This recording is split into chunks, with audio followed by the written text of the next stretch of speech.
Welcome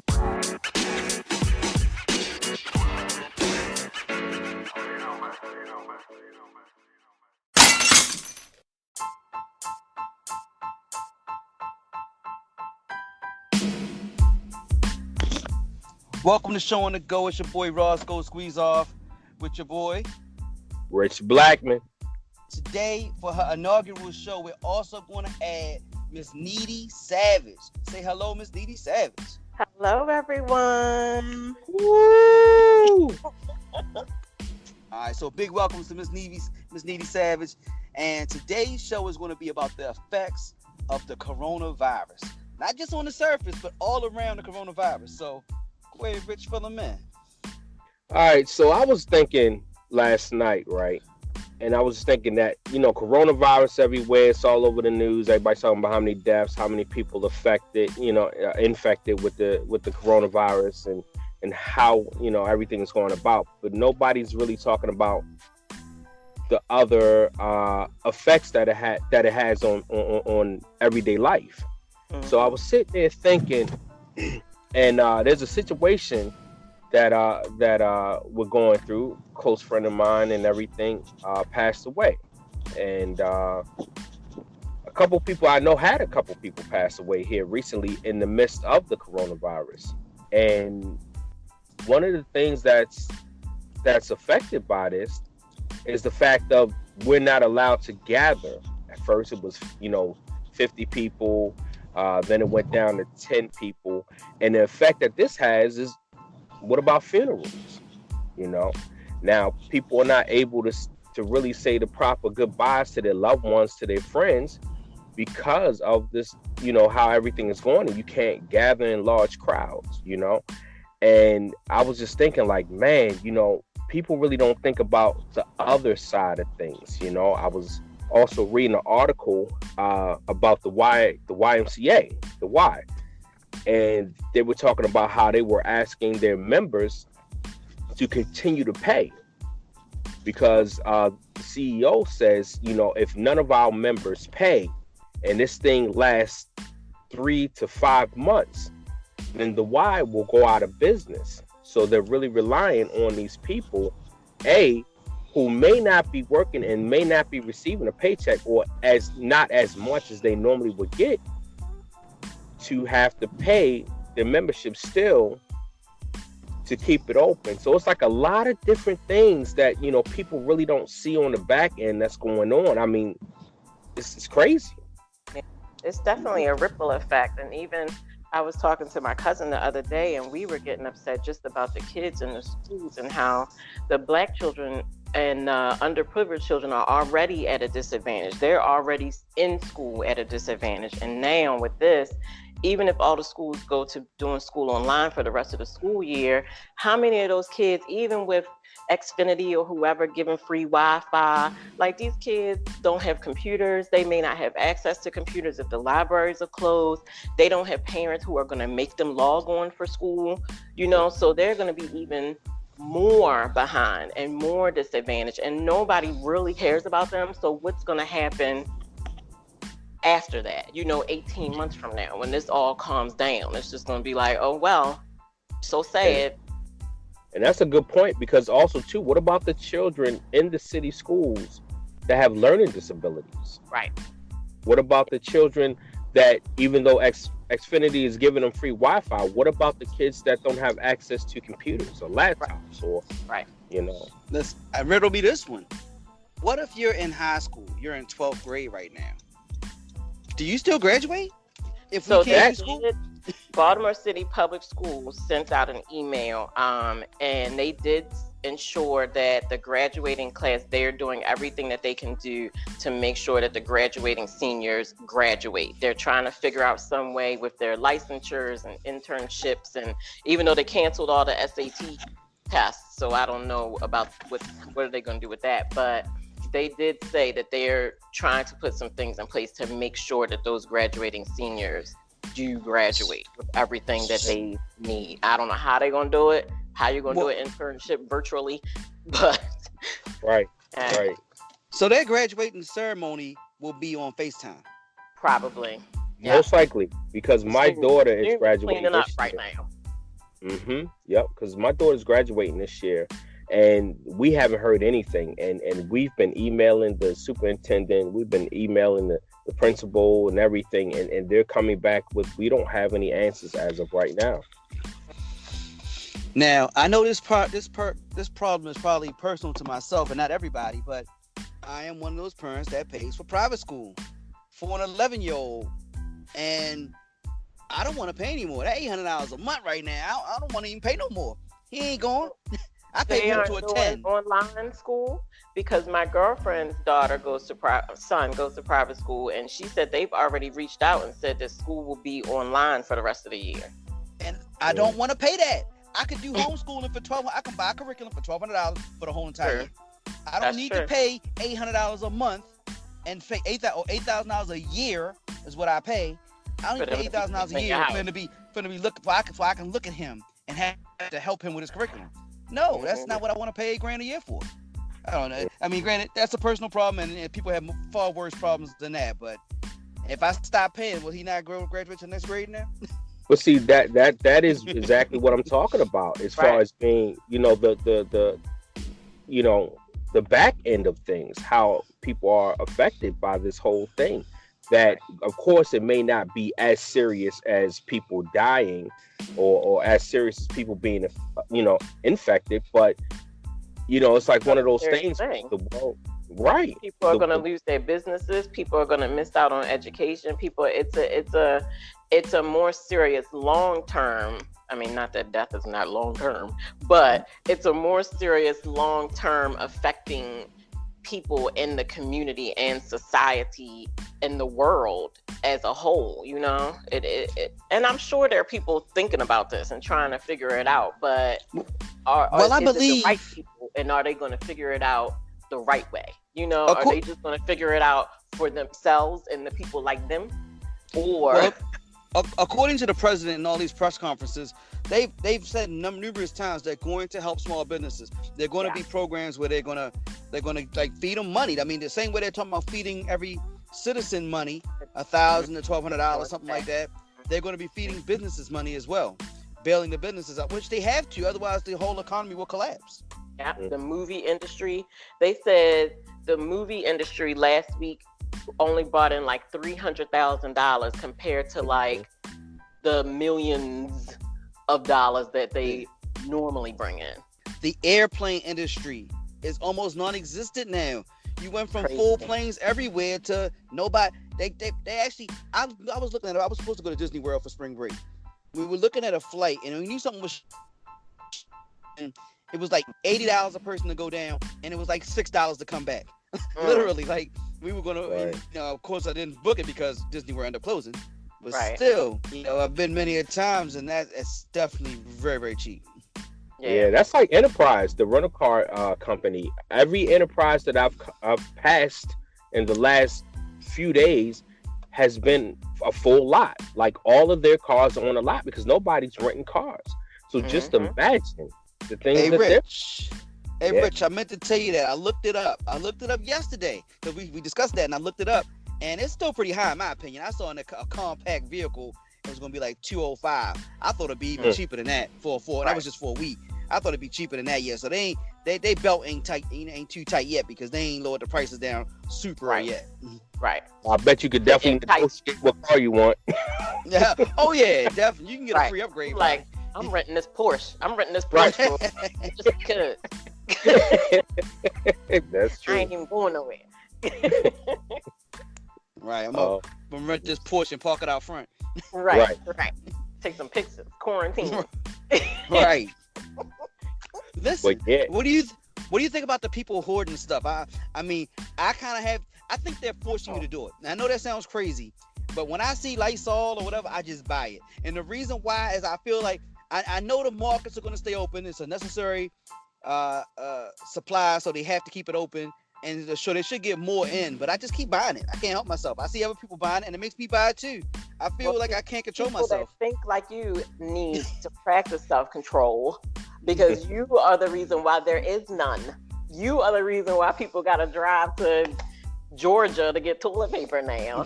Because if everybody starts thinking like that, then it's mass hysteria and everybody buys all the stuff. Like, y'all got to change y'all mindset. It's going to be okay. Like, it's here's the thing. Okay at the end of the day. How long do you think? All right, let me riddle you this one then. None of us are scientists. None of us are doctors. Correct. Just guessing, just from what we all see and what we're all absorbing. Start with you, Miss Needy Savage. How long do you think this is going to last? The actual quarantine, or before we get back to normal? Before we get back to a normal way of life. I think it's going to be a while. I think I'm betting on that whole 18-month.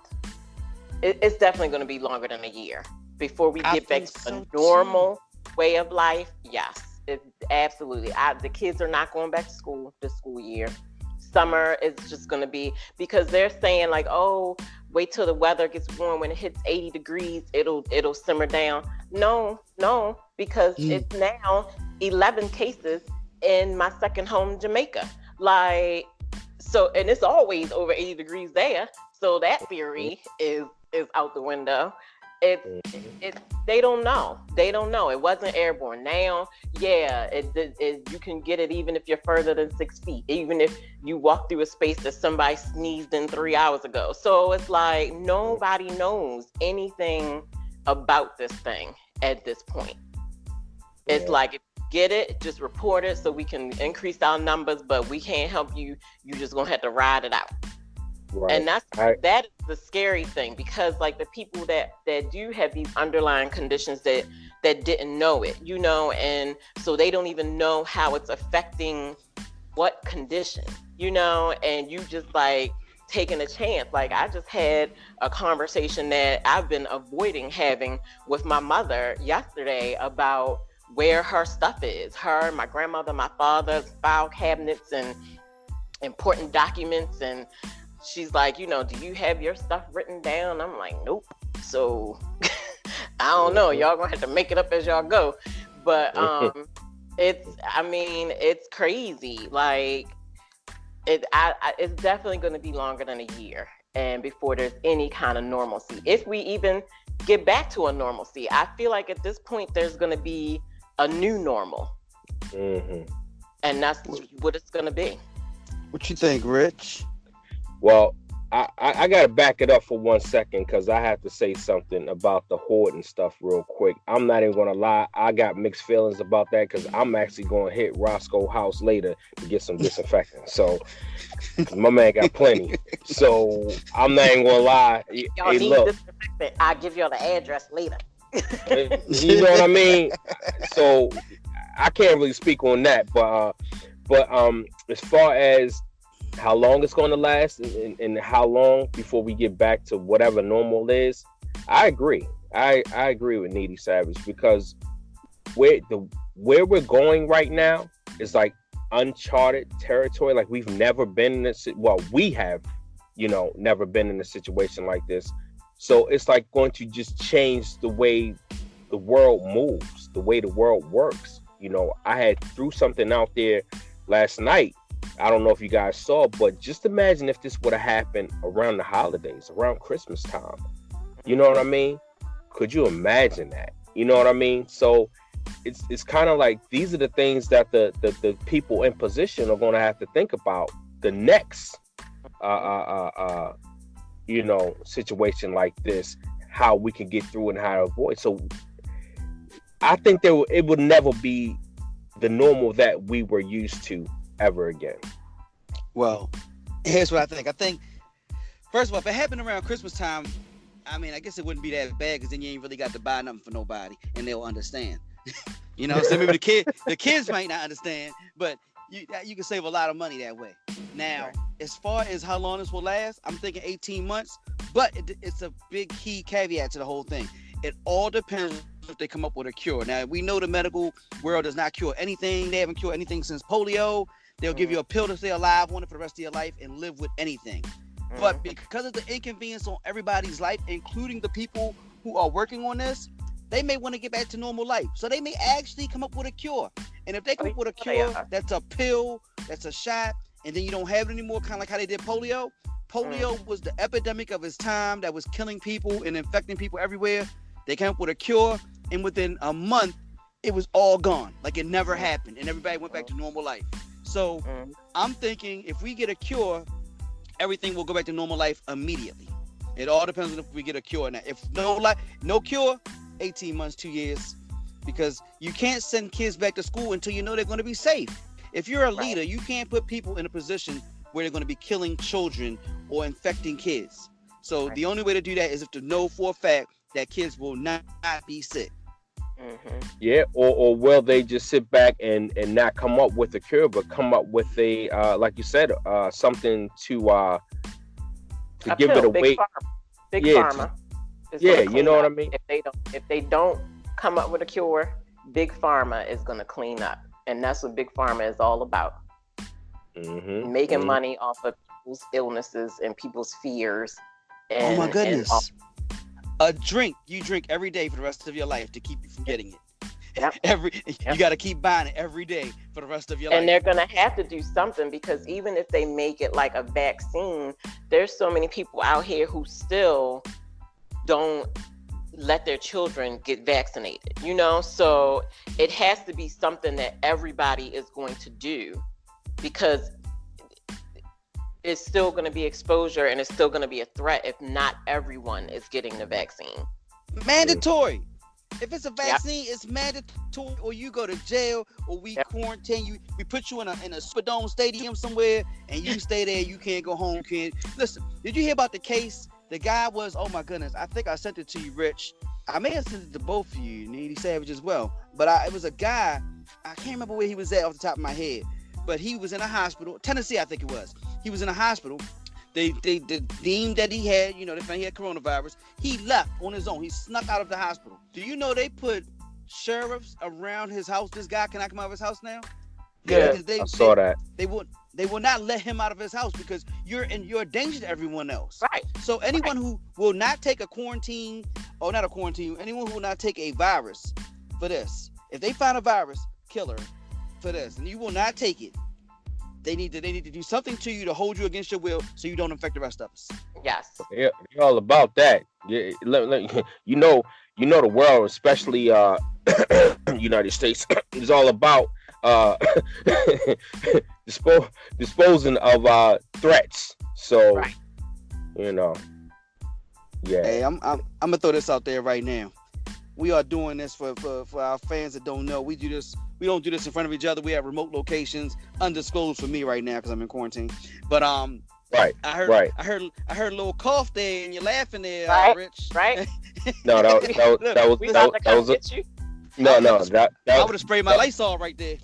No, that was a fake cough. Guys. Okay. Totally fine. Okay. But we are practicing we're more than 6 feet, but what is it? Social distance? Social distancing. Yes, we are practicing that. We are miles away from each other. So now, all right. Now, how about this? If you're in another thing, this is an effect. This is a stupid effect, but I mean, some people care about this kind of stuff. If you're looking for a relationship, you're out of a relationship right now. How do you meet somebody in the coronavirus world? Right. Internet.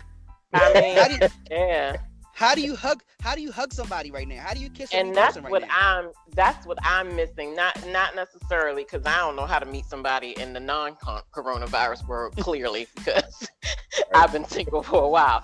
But the hugging part, the social, I had my aunt's funeral was Monday, and a lot of people didn't come because of the virus.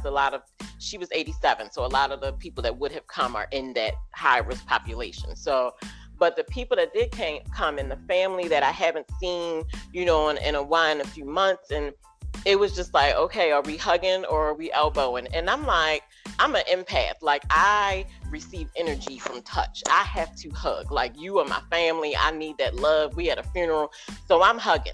Like, I'm there. And whatever happens. Just like Idris Elba went on, and people were tweeting these mean tweets at him and his wife because when he did his video that he was tested positive for the virus, and she's right there with him by his side, and he's like, I told her not to come, but she loves me. It's my wife, so she's here. And, they were joking about, like, they think people are just hating because if your husband was Idris Elba, you'd be right there too, and I would. But, I mean, it's that type of thing. It's going to be a lot of single people because a lot of people are going to be scared. But then it's going to just be those people that are just going to have to, like, have that mindset of what is more important. I agree. That's new meaning to the words ride or die. Well, yeah. Everybody's dying. That's the thing. It's like, not everybody's dying. It's not as much of a death sentence as a lot of It out is. here. It is. Really. Listen, the average flu, the person dies at 0.1% of all the other flu strands on the planet. Of this flu, it's at 3%. That's not even talking extreme. about the flu. I'm talking about other things that kill you. Like people aren't, like, I saw a thing the other day where a guy was talking about on TikTok. He posted, all these people out here walking around with these masks and gloves and everything else, trying not to catch the corona, but it's still a very, very, very high population of people who are still out here having unprotected sex, not worrying about HIV, STD. Said that too. Look, not now. That kill you. Things not that kill now. you. Like, I think I would rather die from corona than AIDS. Like, I mean, it's like, so. But are people still dying from AIDS? I mean, don't they have a pill now that keeps you alive? They do. Again, if you have a compromise, it severely compromises your immune system. So yes, it makes you undetectable, but it's still a compromise to your immune system. So you still have to be careful. You still have to try not to be sick or, right. Put yourself in situations where that would affect your immune system. You kind of have to live in a bubble. Yeah, you have to live in a bubble.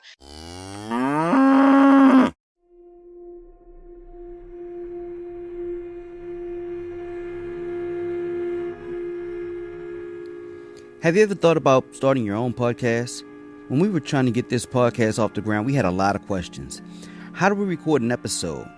How do we get our show on all the apps that people will listen to? How do we make money off of our podcast? The answer to every one of these questions is really simple. Anchor. Anchor is a one-stop shop for recording, hosting, and distributing our podcast. Best of all, it's 100% free and ridiculously easy to use. And now Anchor can match you with some great sponsors who want to advertise on your podcast. That means you can get paid to podcast right away. In fact, that's what I'm doing right now by reading you this ad. Anchor, we started almost about a year ago, and it's been a godsend. Like I said, it's a one-stop shop for everything. You don't have to have any experience, and it takes you where you want to be. So if you've always wanted to start your own podcast and make money by doing it, go to anchor.fm/start. That's anchor.fm/start. And join me and the diverse community of podcasters already using Anchor. That's anchor.fm/start. I can't wait to hear your podcast.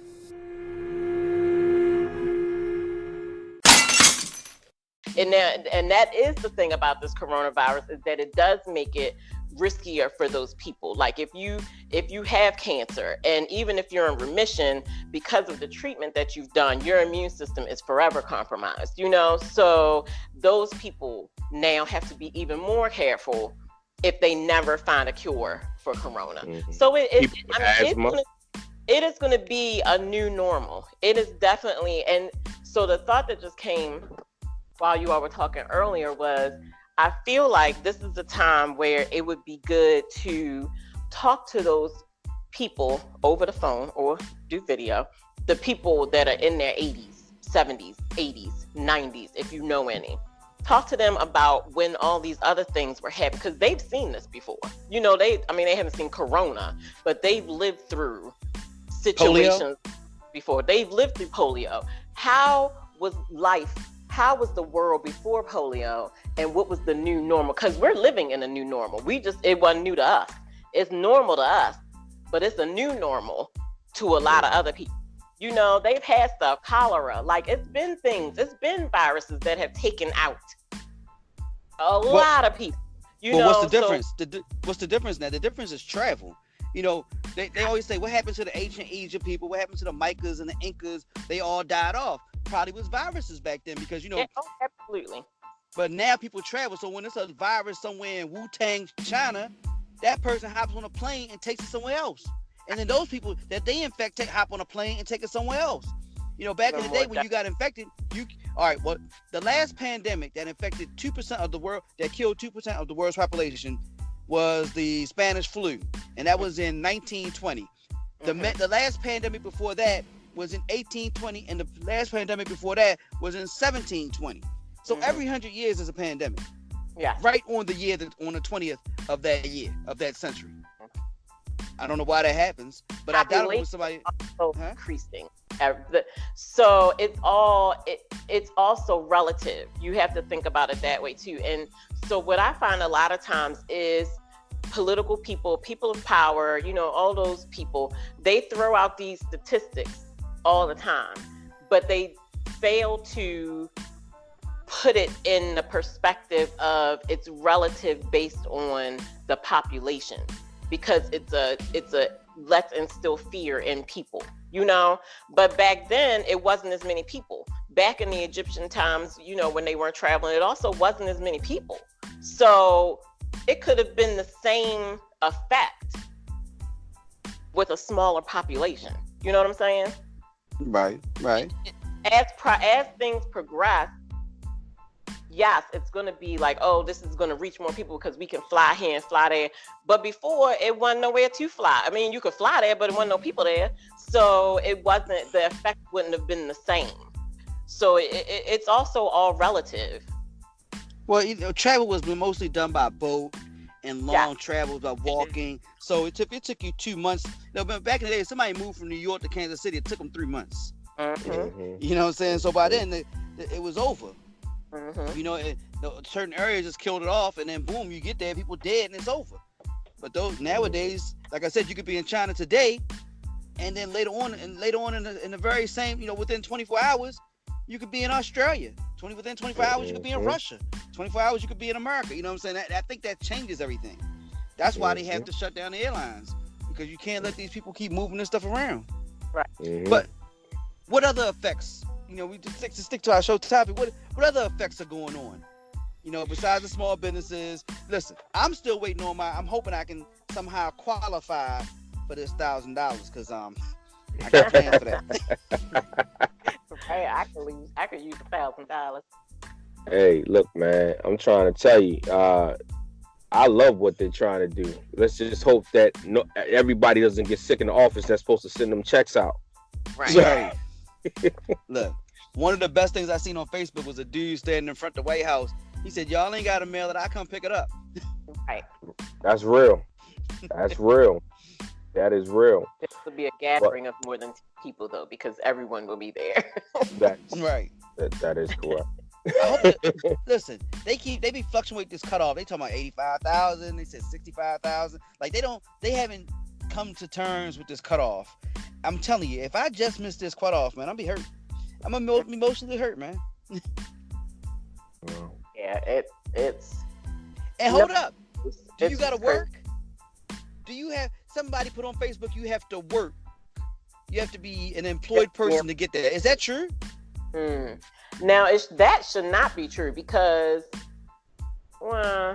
if you ain't worked in 2 years, you ain't had a job, all you do is play video games and smoke weed. Right. I mean, because should you get this? Part of this is for, the main reason is for the people who have lost their jobs, you know, so to maintain. Or don't have, you know, don't work for the state government, you know, and getting paid to be home, you know. So yeah, that's a tricky one. That is a tricky one. But then how are they getting money? They living somehow, so it's still affecting their. Well, listen. Somehow, if you sell weed part time, your business is taking a hit too. Oh man, or is it? Because no. Because I just had a conversation with a regular, and and he informed me that he now has to pay $160 for something that he normally paid like $100 for just 3 weeks ago. So, are they really taking a hit, or are they making a profit off of this?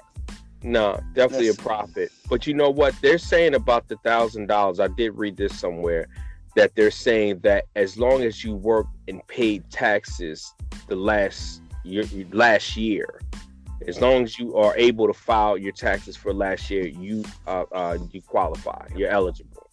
Oh, so you cut out like 30% of the population, probably. You do. You do. I mean, they got to sell more weed now. Right. What about the people that are getting, funding, like WIC and is that still a thing? Did they shut that down yet? Oh, that's a good question. Do they You're pay right. taxes on? Like, are they still getting that? Like, no, you definitely don't pay taxes on it. Are people still getting it? I would assume so, because if not, if people didn't get their government assistance like food stamps and stuff like that, they would definitely be rioting. But if we really want to know the effects of this situation, all we have to do is go down to Lexington Market and stand out front and see if anyone tries to sell us any food stamps. And close down, player. Close down, player. Close down, oh, that's right. Yeah, see. Yep. They definitely closed down. They was probably a hotbed. It's Corona Central. Yeah, they are closed down, player. So let's talk about how many babies are going to be named coronavirus or COVID-19 come next year. I like the term. I like COVID-19 better than coronavirus. I don't know why. It just sounds official, like it's some real official stuff. COVID-19. It sounds sci-fi. Yes. Oh, and the other thing. So I'm a Netflix binger. I have a Netflix binge obsession compulsion problem, and so I'm on there last night. Oh, what am I going to fall asleep on tonight?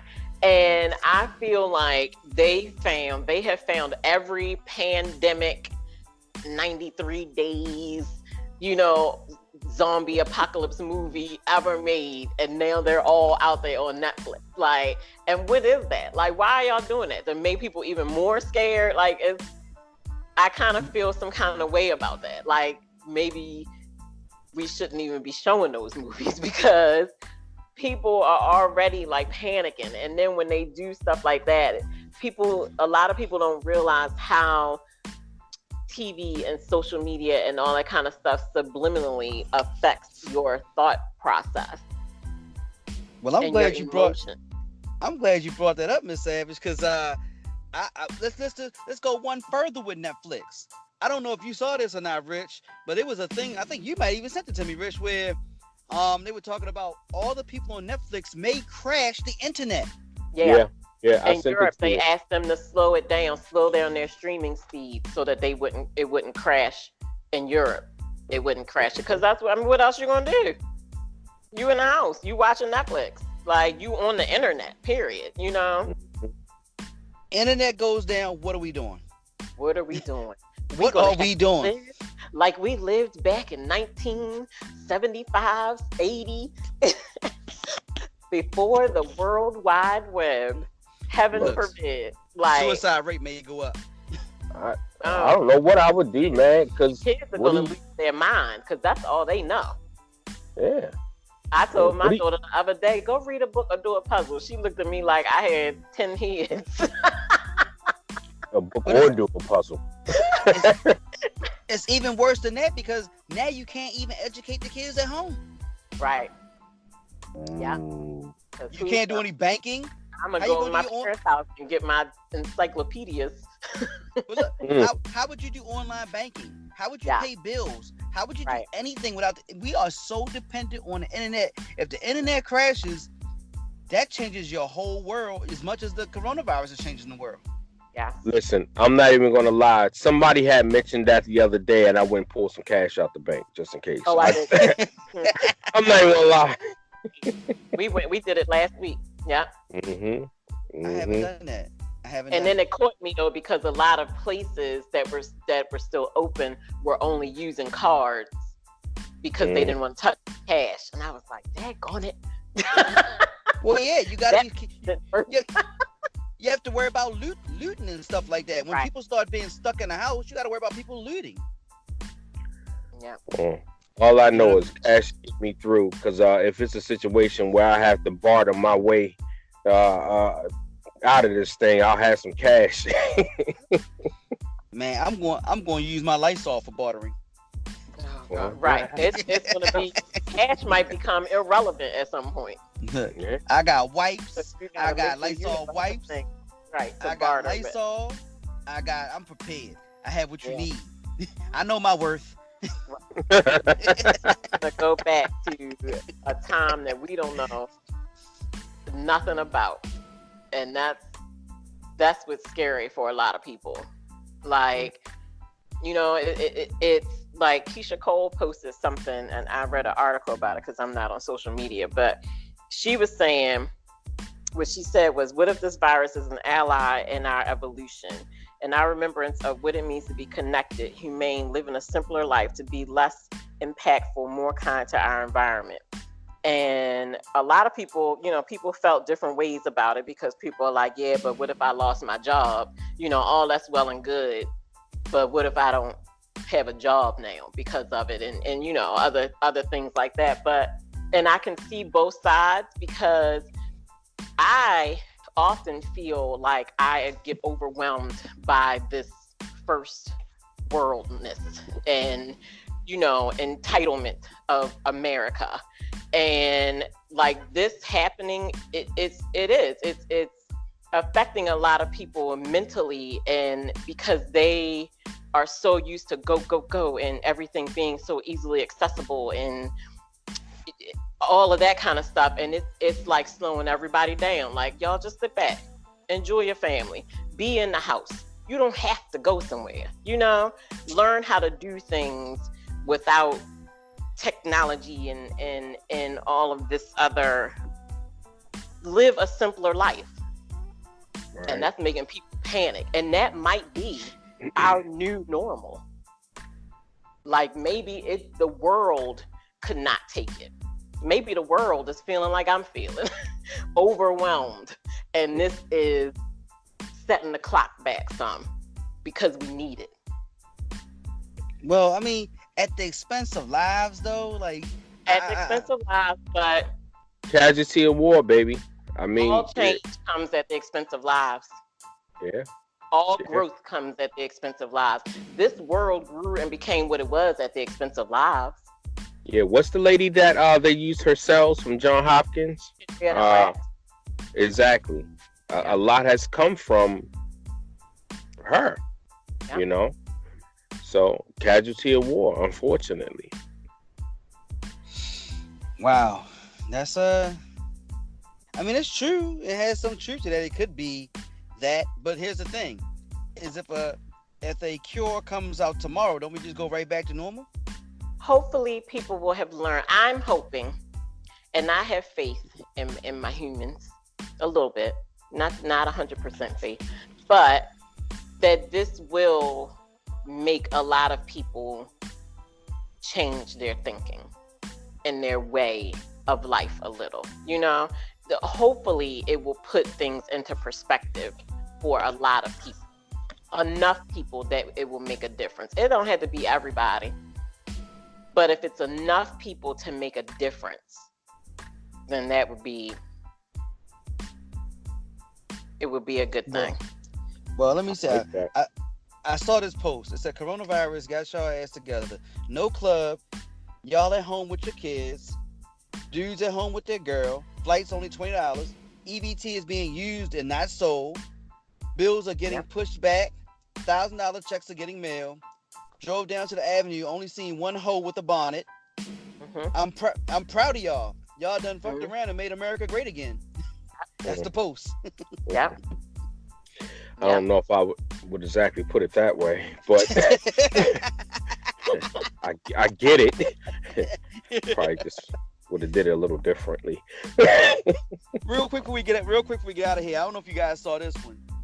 It was something where I think it was New Jersey, like a family had like a 100-member family reunion like last weekend. Did you hear about that? Or the weekend before? In the midst of this corona. You heard about that? And like, this is not the Catholic family that 8 of them died, though, right? Yes, that's the one. Yeah, that's the one. I heard about it as my grandmother was fussing at me because I was going for a walk with one of my girlfriends, and she was telling me to get my butt back in the house because the 13-member family was doing everything together, and now 8 of them have it, and 3 of them died so far. No, it was like 100 members, and like 8 people died already, and like it's like 15 still in the hospital.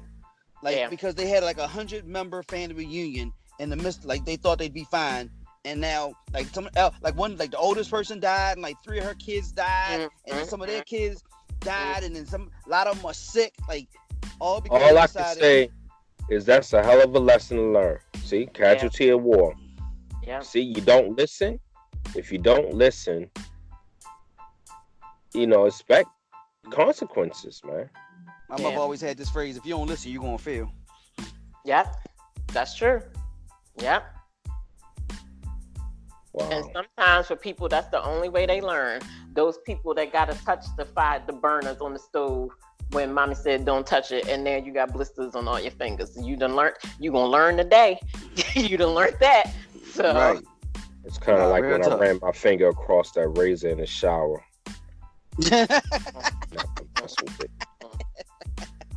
Oh, that was great.